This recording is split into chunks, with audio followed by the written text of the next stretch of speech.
The next item on the order paper is the debate on an urgent matter of national public importance in terms of Rule 130 in the name of Mr. J.S. Malema on the plight of the fees must fall activities. Honorable members, I've been informed that Honorable Ndlozi, Honorable Dr. Ndlozi will take charge of the order in terms of Assembly Rule 93.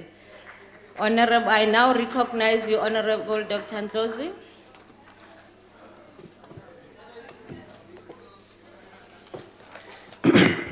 Thank you, Chairperson of the House.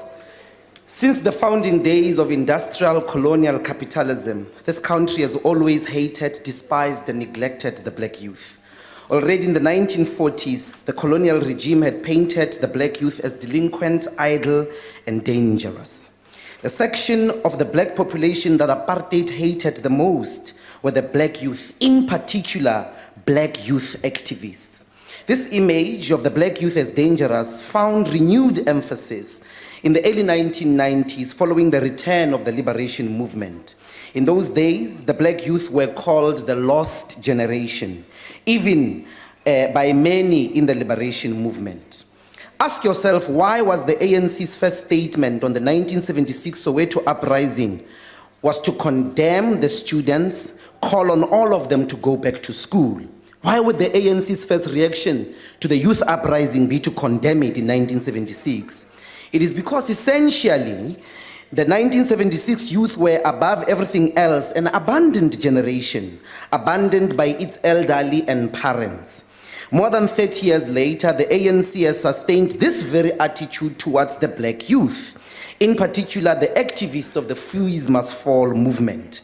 Through its ministers, the ANC sent police to campuses, condemned students, painting them as being used by the CIA, and called on their arrest.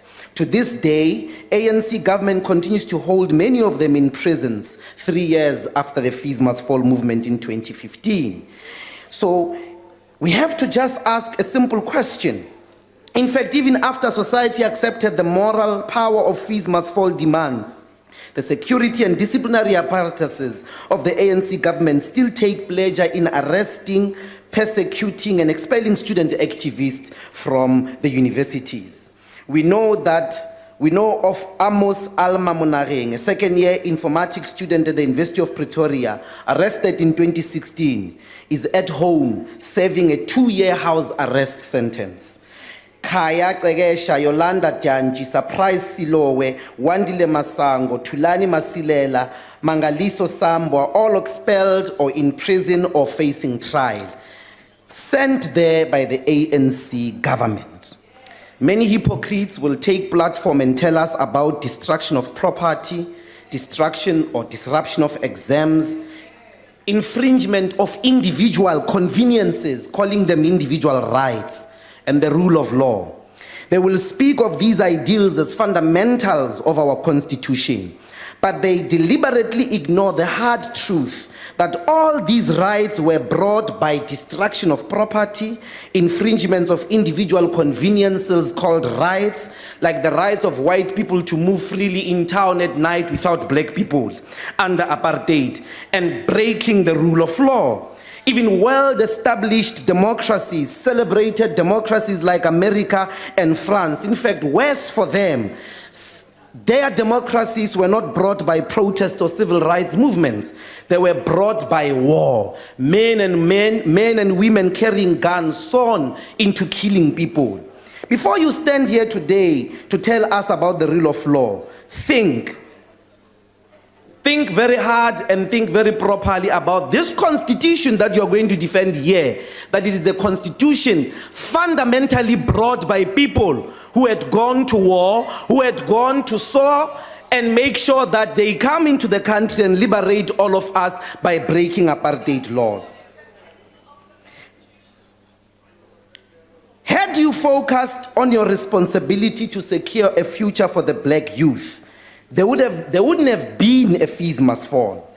Instead, you came here to Parliament to sleep, filling your bellies with resources that you were looting in state coffers. Bloody sleepists.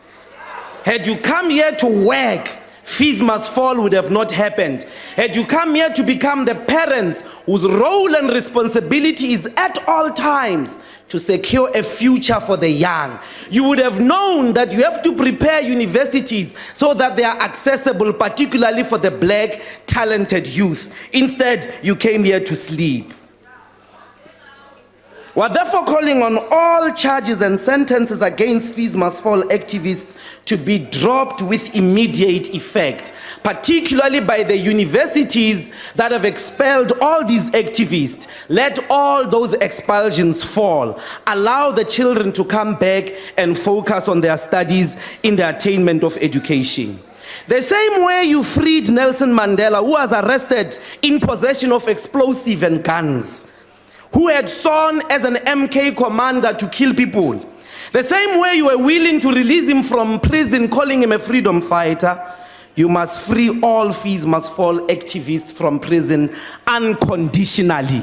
They never killed anybody. They never tried to kill anybody. They were fighting for access to education. Stop criminalizing them. Let them go back to school and attain education.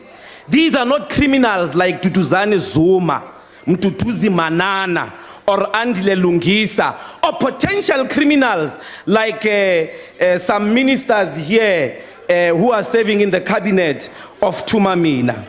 They are freedom fighters who were simply seeking the attainment of economic freedom in their lifetime. That is why the EFF is the only organization that has assisted them to fight in all the legal battles that they face. Thank you very much. Thank you very much. Thank you.